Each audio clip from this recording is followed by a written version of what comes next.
Hilly Desert. 92nd. Barely on the cusp of worst world. Alright, I'm gonna have to test. Yep. Well, I mean, it could have been decorative. Check the scores. No penalties, okay. 27. So 24, 28, 30, and 26. Just universally average, slightly below. Now, the second thing to check was that. If the cactus is rude. Yeah. Oh, that is a bright Goomba. That's a bright background. There's a cloud up in there. Can you see it?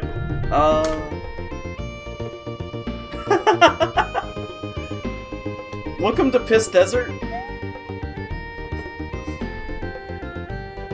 You might not have a great time limit in this level. Even the white on the cement blocks is yellow. Yeah. There's too much yellow.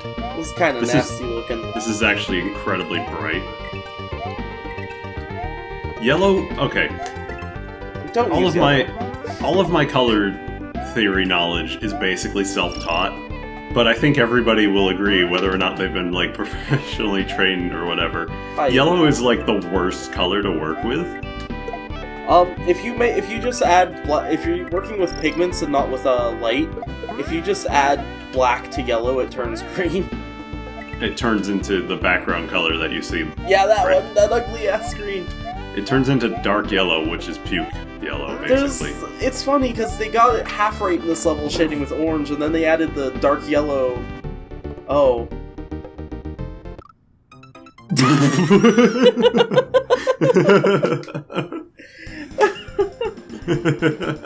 See, the yellow should look like that. And there should be darker colors, like rocks or something, mixed in with it to break it up.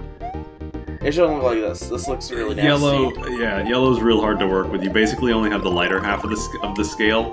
And then if you need to go dark, orange or brown, it goes into orange and brown. Yeah. If you need dark yellow, but you keep your highlights in the light yellow range, and then you just do your shadows in the gold and orange range. See, what I would have done is I would have gone with that sort of faded sand yellow, like on the overworld, and then broke it up with bits of cave gray, instead of going all yellow. Yeah. Or even mountain brown would have worked. I like how I'm applying these weird adjectives to the colors, but like, it's more of a level theming thing.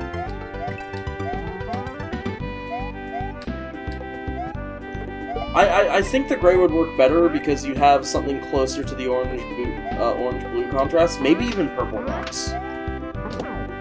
But I mean, for the background, you have to be careful with too much contrast. Hello.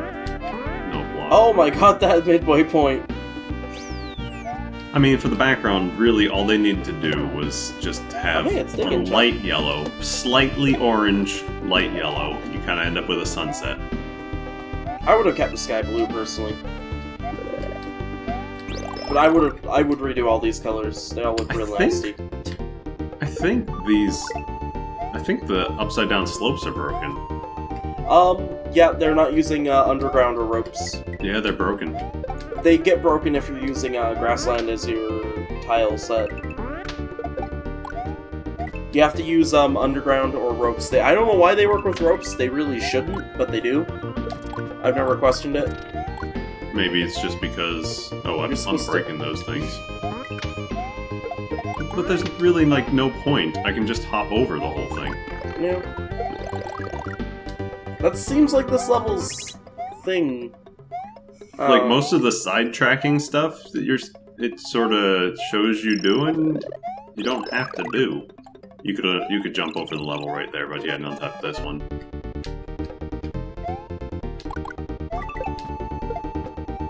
This platform is not necessary.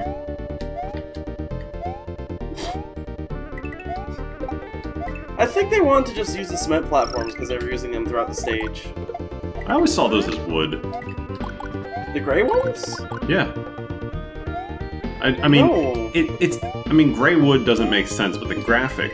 Yeah, but like the gray ones are cement because they sink and the wood ones float. That's how I've seen it. I don't know. The fact that the graphic is the same. Like, the graphic looks like other wood tiles. Yeah. I don't know. Whatever.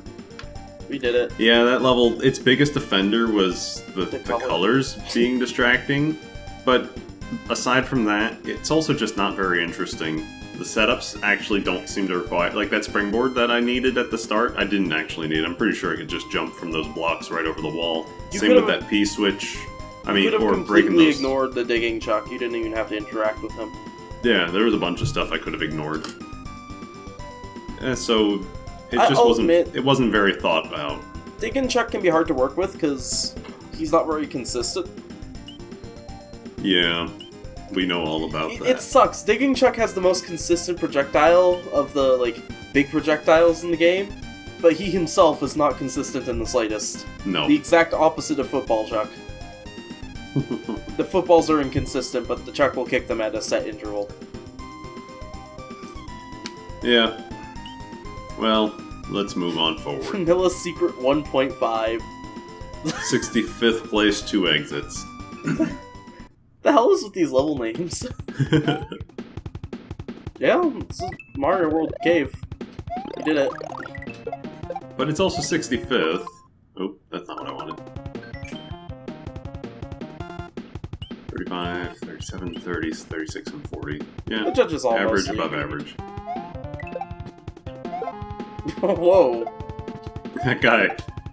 I almost feel bad about getting him there. That's kind of a tight jump. A little bit. Well, do I, Go for it. Alright. Ha! This time, it was real.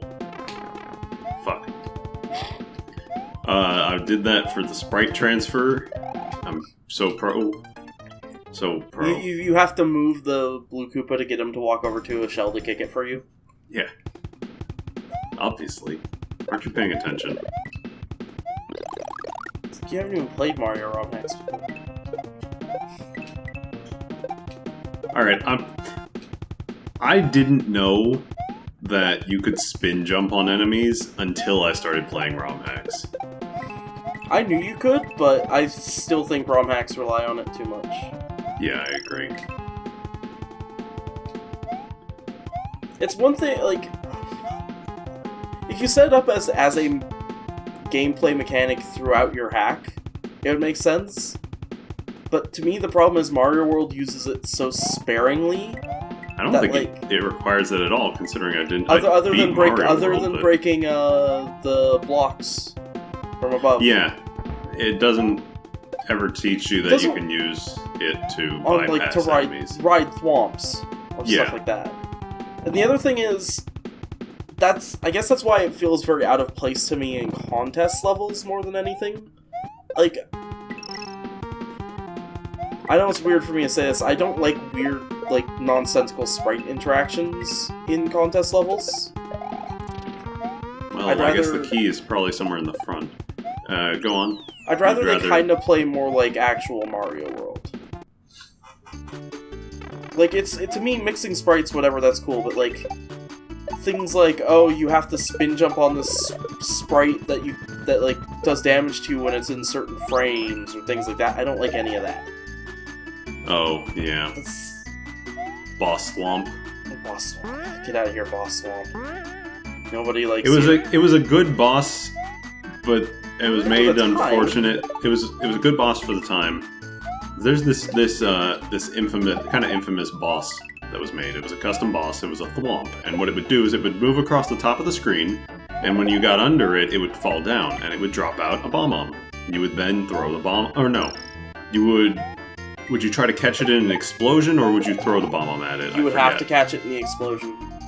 Okay. That's the unfortunate part. No, well, I was going to say, in general, it's an okay boss, but the unfortunate part was it was released for public use, which is great, because public resources are awesome. And then however, it was like one of the only, like, bosses available. The other thing is, like, the custom versions of it would like make it go so fast it's really hard to actually hit or not get hit, things like that. Yeah. Like, it was just really... People took it too far. Oh, God. People took it too far. Yeah. And it stopped being a good boss. And it just became super overused. Huh. I don't think I cared much for this half of the level. Suddenly there was muncher jumps and things like that. It felt less... The cave. Keep it as the cave. Yeah, it just felt a little less focused. Mario World never does a full transition like that. Like, from one entire theming to another. Other than, like, one of the special world levels goes from ropes to grassland. I'm okay with it, because, I mean, it allows for creativity. Oh, God. See, my problem with it is usually you want to find a gameplay style and stick with it. Yeah, but I don't know. I'm still okay with it. Alright. But it was the content of what was in there that was... I guess what's also bugging me is no one uses the skull rafts enough, and then there's a level based around them, and then it just ditches them halfway through. Then these raft rides are not even particularly... There's not enough threats on them. Jumping fish work really well as a threat on the skull raft rides. Yeah, this is going to be a layer 2 sub-level. Yeah, it is. Fish work because lava counts as buoyant tile. And the jumping fish don't actually die in lava. Yeah, because they only hit the top bit. Do they die on the when they come down from the high jump? Like the jumping Cheep Cheeps, the one that bounced 3 times? Yeah. No. The back and forth Cheep Cheeps will not survive the lava. That feels like I gotta see where I'm going. The flying Koopa's timed kind of oddly. There's probably a key up there.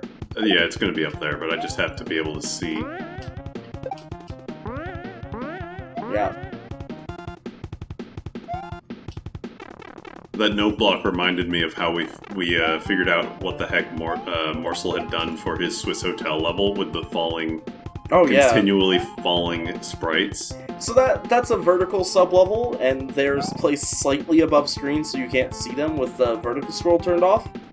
But they constantly respawn when Mario gets close.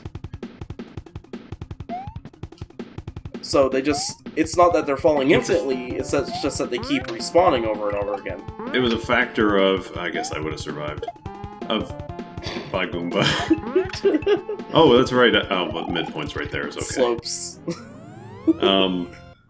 Yeah, it was a factor of, like, the note blocks that would cause it. Because they keep you bouncing up to where they'd respawn Mario without moving the camera. It wouldn't move the camera, yeah. Or respawn Mario up to where they'd respawn. The mechanics are weird. This game is coded on magic, basically. No, it's a wonder note blocks actually work. Yeah. They can get you stuck in walls and die if you use them wrong. They're just a really weird block. Everything is broken in this game. Everything. Yeah, so that level was okay. I'd say its placement is about right. Why did the sub-level use the layer 3 background if it didn't use layer 2? You're right, I don't know. Weird. Alright, well, I don't know. That's Mario World. Aeroplanes. 44. Haha, good pun.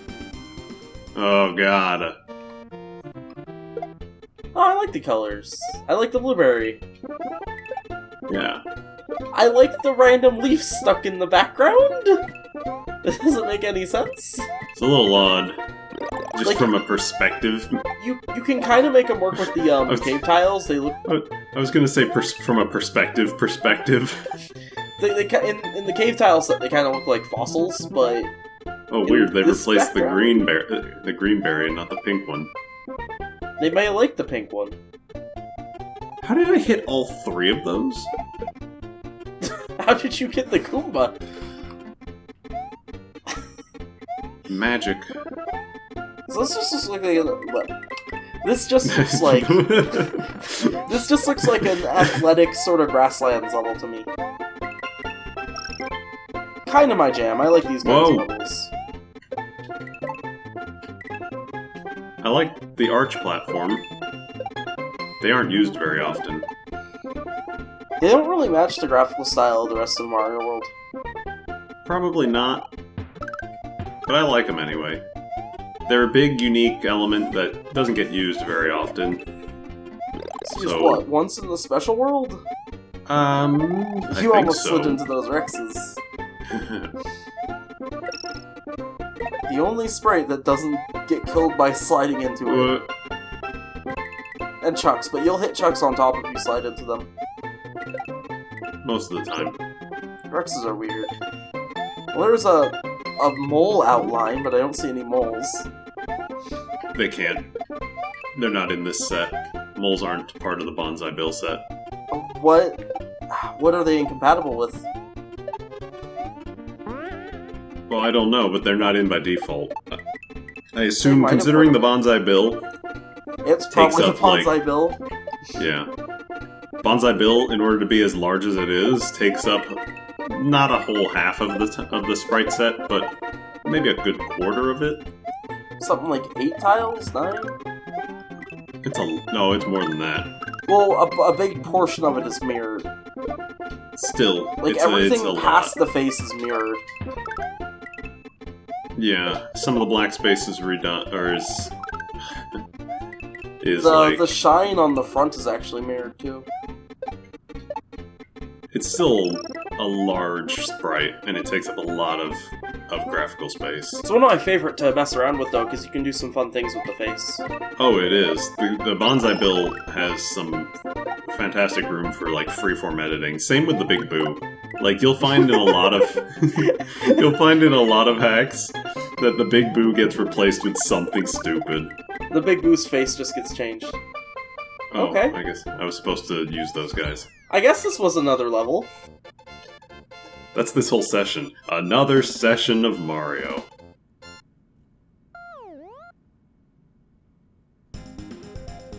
That happened. Oh, the Rex! The Rex has been stomped! That's pretty good, I like that. Hell. Alright.